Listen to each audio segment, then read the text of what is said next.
So as you can see, some of the numbers behind SAP represent our global footprint. We have 440,000 customers. That covers, I can't even see how many countries, but I believe across 25 industries in over 180 countries. We have 22,700 partners in 140 countries, and we have 110,000 employees representing 156 nationalities. So I always tell people working at SAP is kind of like working in a mini United Nations. We have so many different nationalities and cultures represented. So we really have that understanding of the world and the global ecosystem.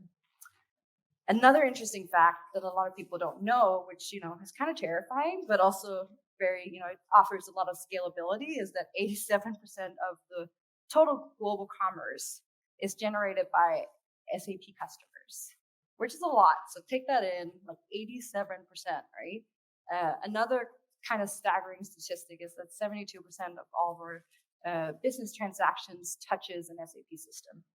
So when you woke up this morning and you went to Starbucks or whichever coffee shop you prefer, and you went about your day-to-day, you put on your jeans from Levi's or whatever it may be, all of those like interactions with brands and business processes, 76% of them most likely touch an SAP system. So going back to why we're here, enough about SAP. I want to know more about you and why you're here today. So I'm going to start with a question around what industries we have represented in the room. So can you all share just what industry you represent here today? Marketing agency? Oh, cool. Nonprofit? Gaming and esports? Any others care to share? Virtual events? So you've had a really thriving business these past 2.5 years. Oh, that's amazing. Well, another thing that I wanted to ask you today is how many of you believe that it's important to have a sustainability and purpose strategy in your company? Okay, so that's good. I'm super curious to hear from people who didn't raise their hands. Why don't you think it's a good idea? Oh, okay.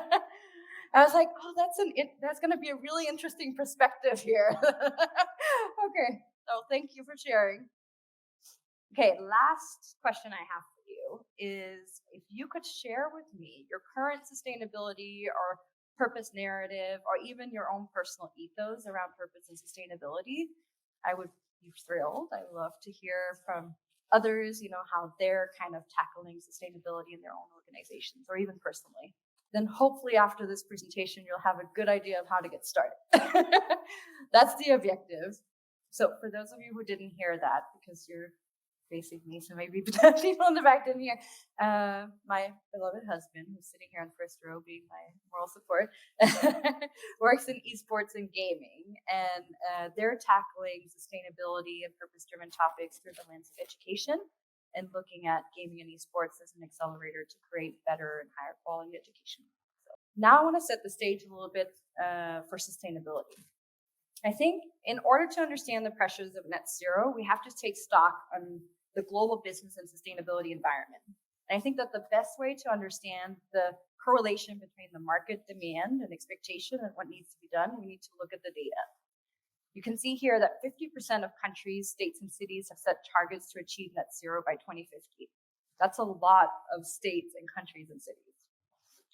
49% of investors globally would divest from companies that are not taking sufficient action on ESG issues. And if you don't know what ESG is, don't worry, we're going to get back to that. We're also seeing 7x growth on sustainability marketed products versus conventional products.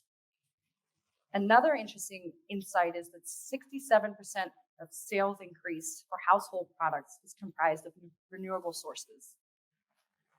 And lastly, on this slide, I have $1 in $3 that are managed globally was invested with some form of ESG strategy, totaling more than $35 trillion. In addition to those stats, I can also share that 74% of consumers are willing to pay more for sustainable packaging. 46% of global customers switched companies because they lost trust in them. 73% of B2B buyers plan to deselect suppliers based on environmental performance, and 42% of green online claims may be false or deceptive, according to the European Commission. And that serves a huge risk for brands to be associated with greenwashing. And I think one of the key ways that you can avoid being associated with greenwashing is to look at these standardized frameworks and figure out how can your companies align up against them to make sure that you're not at risk for that. We're going to start with ESG that I highlighted before in one of the stats. ESG are three of the hottest letters right now on the corporate agenda. And just out of curiosity, how many of you have heard about ESG before? Okay, this is awesome. So let's take a look at what ESG is. ESG stands for environmental, social, and governance. While each of the three disciplines has its own set of standards and practices, together they indicate an organization's dedication to achieving the greater good for society and the economy. Investors, customers, employees, and other stakeholders are turning up the pressure on companies to reduce the environmental impact of their business and be more transparent about their ESG reporting. The E in ESG stands for environmental, as I shared. Environmental criteria focus on the company's impact on the planet. In addition to climate change initiatives, this category includes energy usage, pollution outputs, water management, and other environmental impacts. The S stands for social, as I also highlighted. The social element of ESG focuses on the way that the company treats people. It includes relationships that the organizations have with their workforces, with societies in which they operate. And the current political atmosphere also plays a role, including diversity, equity, and inclusion, health and safety, labor management, data privacy, and community relationships. And lastly, the G. G is for governance. The governance portion refers to a set of organizational practices, controls, and procedures that are used to make effective decisions, remain compliant, and meet stakeholder demands, including fraud, anti-bribery and corruption, security, financial performance, business ethics, and internal audit, and last but not least, executive leadership and pay. So everything is kind of under scrutiny right now under ESG, and I think that we're all feeling this atmosphere in the world. And we kind of have to, right? Because we haven't held people or brands or companies accountable in the past, and now that's changing a lot. Another interesting insight I wanted to share with you, which doesn't make you unique for not knowing what ESG is, because actually only 39% are working on this from a brand level in big corporations. 23% are just kind of getting started. 18% are not sure how they're going to get started. 14% haven't started yet, and 5% don't know what ESG is from a corporate company level.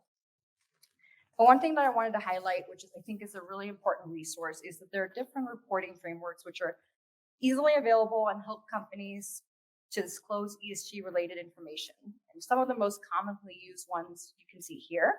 The UN Sustainable Development Goals, which I'll actually come back to and dive deeper into. The Global Reporting Initiative, the Task Force on Climate-Related Financial Disclosures, the Climate Disclosure Standards Board, and the Sustainability Accounting Standards Board. So these, I would say, are kind of like the 5 marquee global universal reporting initiatives that you can figure out how your company can either align up against or adopt in total. Another important framework to look at is scope 1 through 3 emissions. How many of you have heard about this in the political conversations happening right now? Scope 1 through 3. So it's fairly newly introduced, but it's going to play a huge role globally. But it was actually introduced or defined by the United States Environmental Protection Agency, so also known as the EPA. And they've defined these specific greenhouse gas emissions into 3 scopes. And let's take a look at scope 1. Scope 1 emissions come from fuel that's burned in owned or controlled assets. So here you can think about buildings, you can think about vehicles and equipment. It also includes accidental or fugitive emissions like chemical and refrigerant leaks and spills. And I like to refer to this particular scope as burn. So just think about all the energy you use that you burn in order to operate your business. The other scope is scope 2. Scope 2 emissions come from purchased electricity. And we know this from our household as well. We purchase electricity for steam, heat, and cooling in buildings and production processes. And you can think of these as indirect emissions that you create by figuratively keeping the lights on. And I like to refer to this one as buy. Essentially all the energy you buy to keep the lights on, to keep your business operating. The last one is scope 3, and that's actually the one that impacts most of us here in the room the most. This one includes all other indirect emissions associated with a company's upstream and downstream operations. Unless a business has significant real estate holdings or energy consumption, scope 3 typically represents the most significant one. And that's because it includes things like business travel. So a lot of you guys traveled to come here today. That would fall under the scope 3 emissions category. Then there's employee commuting. There's waste generated in operations and waste disposal. There's purchased goods and services. There's transportation and distribution tied to suppliers and customers. And then there's capital goods, investments and franchises, leased assets, and emissions from the use of a product or service that you sold. And feel free to ask questions along the way. The next thing that I want to talk about, which is also really, really important when you're talking about sustainability, is to think about the people and the human lens, which is something that we kind of tend to lose sight of when we talk about emissions and circularity. What about the people who are victims of climate action and who are victims of exponential waste? It's kind of a paradox that the 27 countries that are the most vulnerable to climate change also contribute to less than 5% of the emissions of the G7 nations. 61% don't even have access or don't know how to use recycling infrastructure. And then lastly, 1 in 5 children are still victims of child labor in poorly developed countries. There are real people behind these numbers, which makes the agenda so much more important for us to further. And one of the ways that we can further the agenda is by adopting one of these frameworks that we talked about. And I think the one that I want to introduce you to today and dive a little bit deeper into is the UN Global Goals. How many of you have heard about these before? Okay, that's good. A couple of hands. So we're going to talk a little bit about that. This is one of the framework that SAP has adopted into our core strategy. And what's really interesting about the UN Global Goals was that they were founded in 2015 out of the United Nations and served as an evolution of the Millennium Goals that were actually published in 2000. And the framework that you can see being painted here behind me represents these 17 audacious goals to achieving a greener, fairer, and better world by 2030. And the goals range from zero waste, zero hunger, eliminating inequalities, responsible consumption and production, to climate action, and many more, as you can see here. Every industry has a challenge that can be aligned with a global goal. Later in the presentation, I'll share the ones that SAP has selected to make key priorities for our company. And in the meantime, I would love to hear from you. So let's start. Maybe we can take a quick look at these and you can read them a little bit, take a quick second to take it all in and see which global goal aligns with the industry that you represent. And maybe we can even start with asking ourselves, what is our biggest industry challenge? Okay, that's great. So that's goal number 4, I believe, right there. So you could actually take that goal and start reporting on what kind of results are you making that's contributing to this overarching goal and making it part of something that's a larger framework. And have you've aligned previously with the UN SDG framework, for example? That's such a good point. And also, I think the plastic water bottles is such a great example, right? It's almost like a sin to walk around with a plastic water bottle nowadays, right? And just go 5 years back, and that wasn't the case. SAP is one of those, right, where we have our annual customer conference, is a 25,000 people conference in Orlando, right? And we've completely eliminated all disposables and no water bottles, obviously, and no collateral is allowed in any of the booths. You can only use digital collateral, etc. But it's a journey, and figuring it out is not easy. And on the whole greenwashing topic, even though we take all these measures, and we just actually had the conference back in May, we have a lot of clients that reached out and would send pictures of like, oh, there's like a one plastic fork on the floor, we took a picture of it and we sent it to you, and like, how dare you talk about sustainability, right? When there's like a plastic fork on the floor in the Orlando Convention Center. It's like, oh yeah. So it's like the scrutiny is real, right? And it's definitely something in the events industry I can imagine is a huge challenge. And one of the unique ideas that we had at our last event was just like this whole idea of moving away from international vendors and like large scale, vendors with hundreds of thousands of employees, but rather take the local vendors, because that also saves a lot on emissions, right? Um, no, interesting. Thank you for sharing that. Okay, so let's talk a little bit more about what we're doing at SAP. So the way that we're building up kind of our approach to sustainability, and this has been an ongoing effort for the past 15 years. I've been with the company for 7, and so I've been part of the journey for half of its lifetime. But setting clear priorities for what parts of sustainability we can contribute to at scale. So aligning ourselves with these types of frameworks to kind of understand where can we have the largest footprint, where can we make the biggest contribution. And then second, not only leading by example in the market by having our own operations be sustainable, which affects our brand, but also becoming an enabler for our customers to do the same, which impacts their revenue. And then last but not least, I think it's super important that you make sustainability essential to the company's culture. So make it something that every single employee identifies themselves with and they're proud to represent in the company and outside of the company. That's a really important piece. And another thing I want to share with you is our strategy. So this is really interesting. I think it all starts with a solid internal framework, and then it requires a strong external story. And this is our internal framework, which kind of acts as our I would say guiding compass for the entire company to adhere to. And everything is built around obviously the market trend, but also ESG and scope 1 through 3 requirements. So I think one thing that's really interesting when you build a strategy like this and a framework is that you have to see numerous roles being able to identify with the framework and use it and be able to apply it. So we've built this structure so you can be a salesperson, you can be an engineer, you can be a marketer, and you can still adopt the pieces of this. And essentially the purpose of our company, which you'll see at the very top, hasn't changed for the past 50 years. It's still helping the world run better and improve people's lives through technology. And that's supported by our sustainability narrative, which is creating positive economic, environmental, and social impact within planetary boundaries.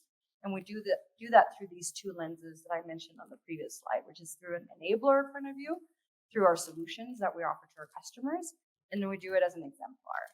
And all of this is supported by the foundation of our software, which is essentially making us run as a company more sustainably, but we're also offering the software to our clients. And we do that under the umbrella name of SAP Cloud for Sustainable Enterprises. And then we've divided all the products that fall under that portfolio into climate action, circular economy, and social responsibility. Also, zero emissions, zero waste, and zero inequality is what we're referring to it as in the market. And then back to the UN SDGs, they're part of our core framework. And you can see a number of them represented here. And I think that while SAP can directly or indirectly impact all of the 17 goals, just because we've worked cross-functionally across 25 different industries, there are a few where we feel like we can make a bigger impact, and those are number 3, good health and well-being, number 4, quality education, number 8, decent work and economic growth, number 9, industry innovation and infrastructure, number 10, reducing inequalities, number 12, responsible consumption and production, number 13, climate action, lastly, number 17, partnerships. Because I think the unique thing about sustainability and purpose is that it can't be done by one single brand, right? It requires that a lot of brands come together and a lot of companies come together to create systemic change. Okay, back to the story. One thing is the internal framework, but it also requires an external strong story.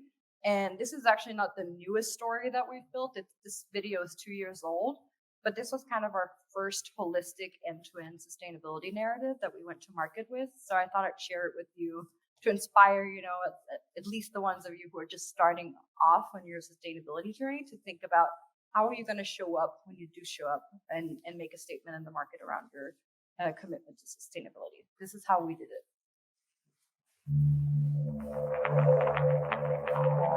Sustainability isn't a hashtag or a tagline. It's a lifeline for the future. Future generations, future businesses, the future of our planet. So let's rise up against climate change and eliminate waste. Rise up for society and put equality in place. Rise up as one people for one planet with one vision of zero waste, zero inequality, and zero emissions. Let's rise to the challenge to make the world run better and promise the future. We are chasing zero together.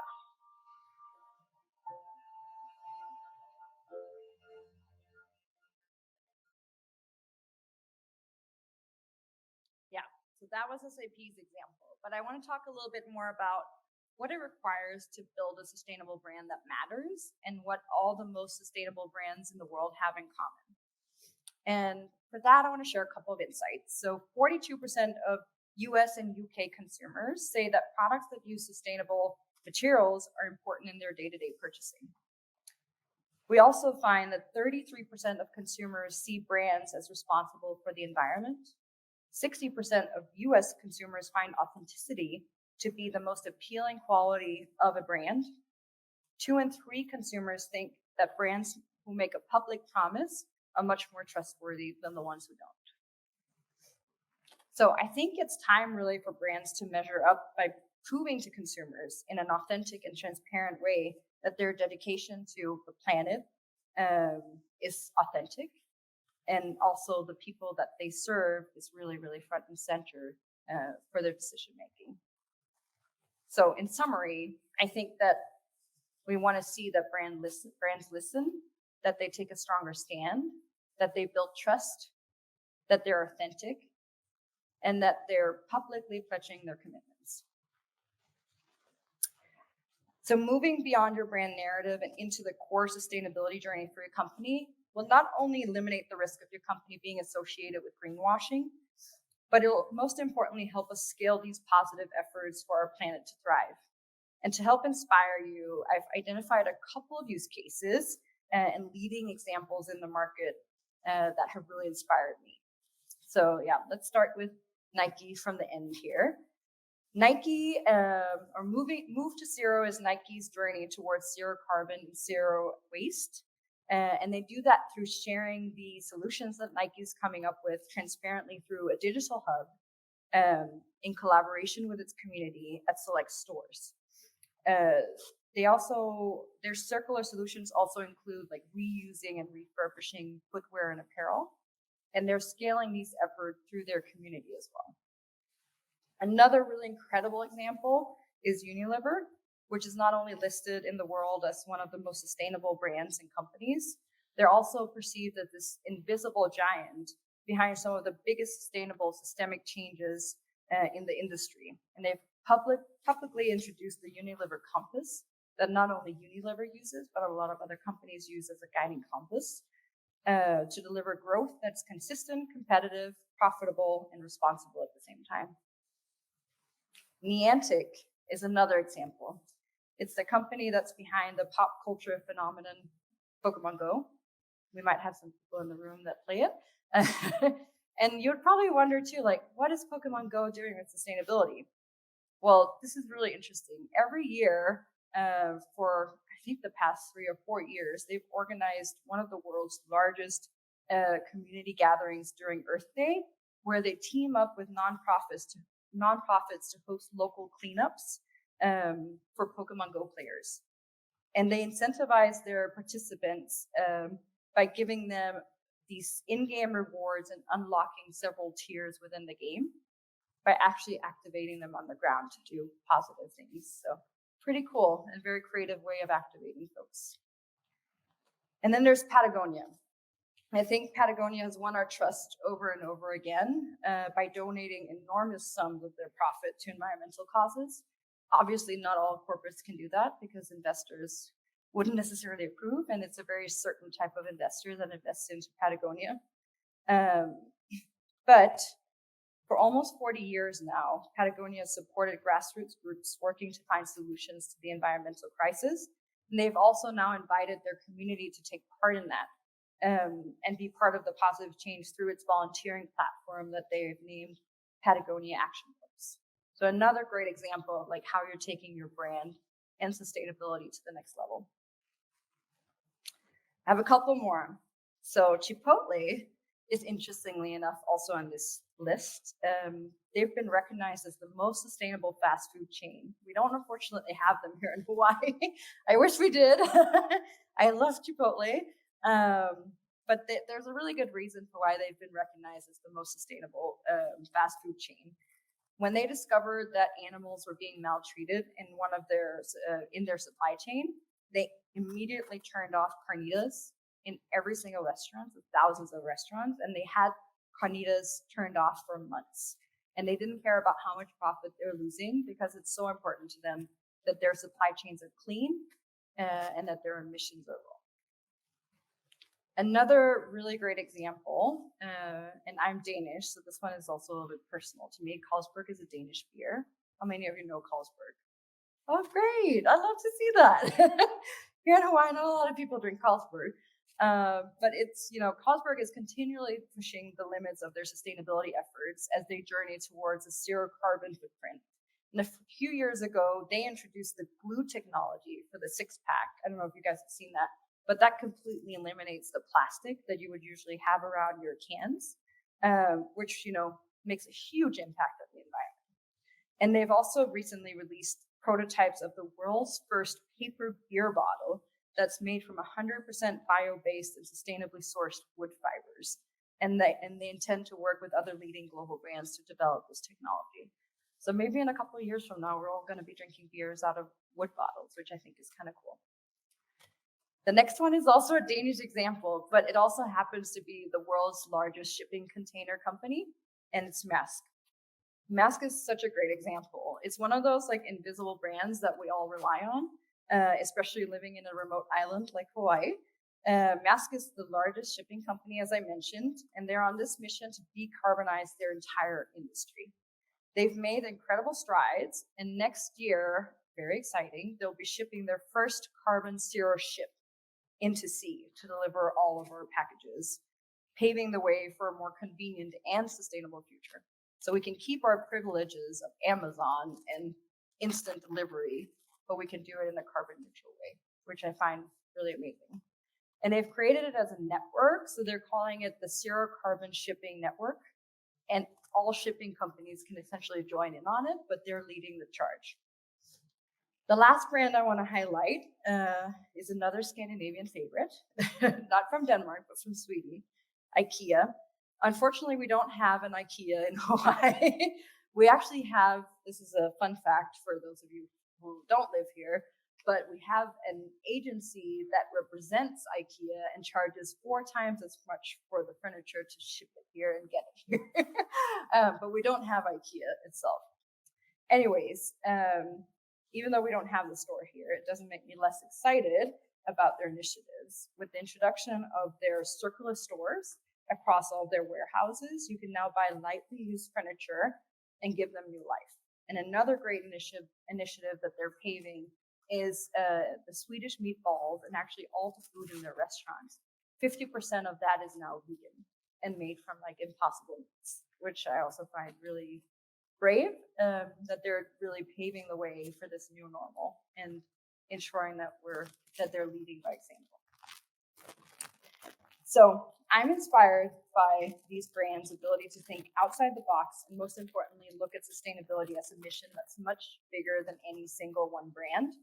And I think that if we all act this way, the planet will have a fair chance to strive again. or to thrive again. So with that, I'm going to open it up for Q&A. And thank you all for listening to my presentation.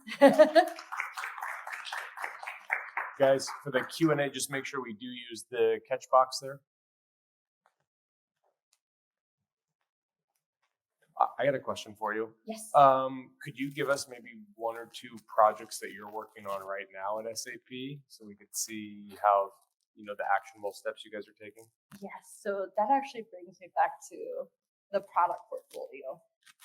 So when I started working in sustainability marketing 2.5 years ago officially, I've worked in this space for 5 to 6 years, but 2.5 years ago, there was a formal department formed around sustainability marketing specifically. We didn't have any products, right?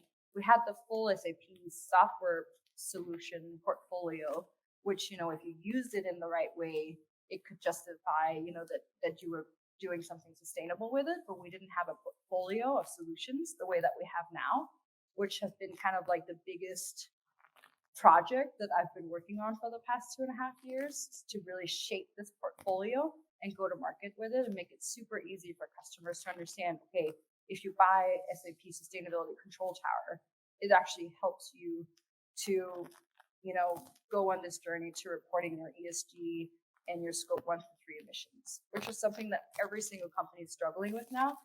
Every single company wants to manage their emissions, but no one really knows how to. So by creating, these solutions and making it readily available, we can help make that happen. And that's the biggest project that I'm working on right now, is actually really ramping this portfolio up and bringing it into market in a big way. I'd say Sustainability Control Tower, which is our flagship product. I'm working right now on reintroducing it into the market in October this year. Because we've added so many more functions and features and capabilities that we're going to introduce into the market. So that's kind of like one of the big things. And then from a marketing perspective, I have a number of creative content pieces that I'm working on. So I'm working on telling customer stories. I want to create at least 10 more customer stories by the end of this year. We've already done a handful. But just sharing, these successful examples of like how customers are adopting these types of solutions, and now that they're able to measure and take action based on the data. So that's another thing.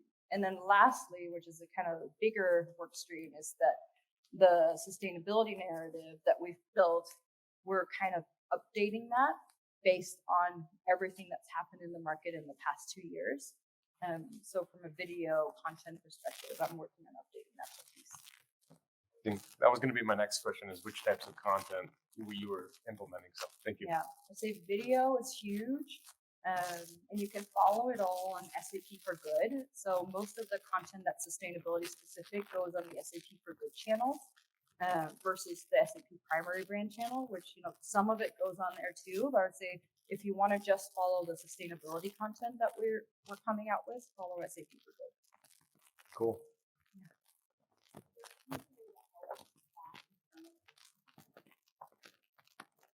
Hi. Is there like any easy solutions to implement this with your staff internally to help them maybe switch their homes, or I don't know if there's anything you can do internally to help with that? Oh, to help like Get buy-in. individuals Like become more like if you sustainable. wanted to make the change internally, because we have clients obviously, but our biggest thing would be the internal structure of that. Yeah, so getting people like excited or implementing sustainable practices in their own personal lives. I would say both. I think you Both? have to get them excited first and then show them how to do it. Yeah, so that's such a great question. So I think, yeah, that's a great question. So it was a fairly easy thing to get people on board with sustainability because it's such like a universally recognized challenge that the world is facing, right? And I think a lot of people are for climate action, right? And doing something and being proactive about it, and they want to see their brands take action and take a stand. I think the biggest pieces to it is the educational pieces. So just like bringing the framework, like the UN Sustainable Development Goals, into like you can even do like an open house or like a coffee corner, right? Where you start educating your workforce and your team members on like what these are and how can we creatively think about how we adopt them in our day-to-day work, and maybe also just have conversations about how you're already doing it on a personal level. Because I think they're so intertwined, they're so connected, and I couldn't work in sustainability only at work and not bring it home with me in my personal life, right? Like, I would never have a plastic water bottle right in our house because I would consider it to be a sin, because, you know, I can't look at all this data all day long and then not kind of walk the talk at home. Super helpful. Thank you.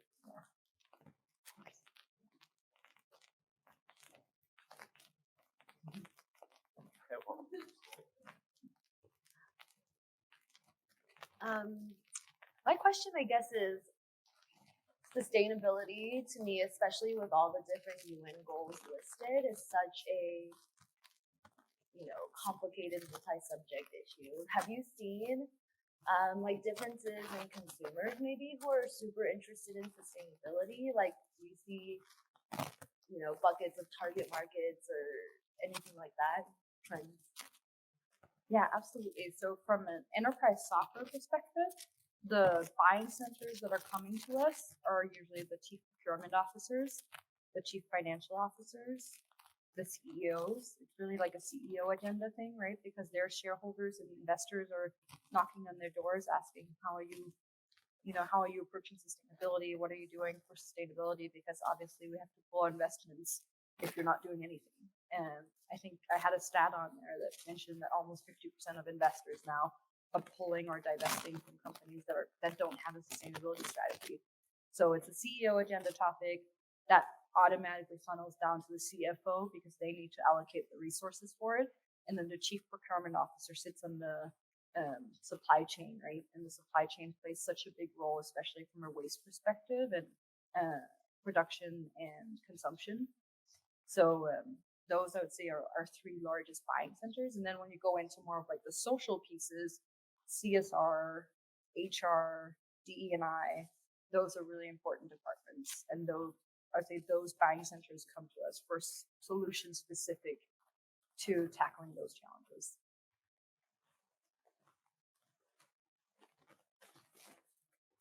Yeah, it's challenging because we're like on the B2B side. I don't know how many here in the room are on the B2B versus the B2C.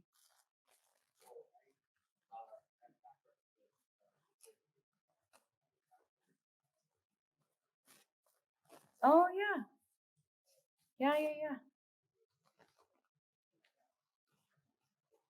Oh, super cool. Yeah, I was a huge fan of hers and worked really closely with her in New York, but she left unfortunately 2 years ago, but she's with another great company now. We're gonna have to talk about that. Maybe we'll send her a picture and be like, "Yeah, Alicia, I found a super fan of yours in Hawaii." I think we have one more question over here. Okay, yeah, just one more. From the content perspective, what would you say like attracts or entices let's say like the laggers, the people who are maybe not the first ones to jump on these? The people that actually have to make it operational.